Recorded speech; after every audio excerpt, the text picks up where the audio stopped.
இந்த 3 கேள்விகளுக்கு உங்களுக்கு பதில் தெரிந்தால் கொடுக்கப்பட்ட நேரத்திற்குள் கமெண்ட் செய்யுங்கள். கேள்வி 1. உலகில் மிக இலகுவான உலோகம் எது?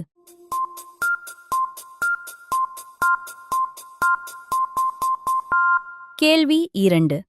மின்சாரத்தை மிகச் சிறப்பாக கடத்தும் உலோகம் எது?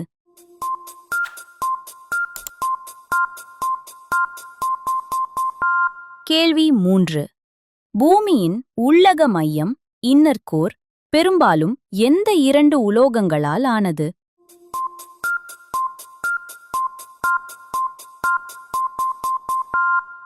இப்போது பதில்கள்.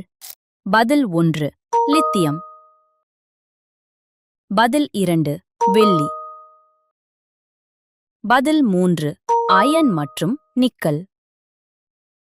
இதுபோல இன்னும் சுவாரஸ்யமான பொது அறிவு கேள்விகளுக்கு சக்தி மீடியா சேனலை சப்ஸ்கிரைப் பண்ணுங்க.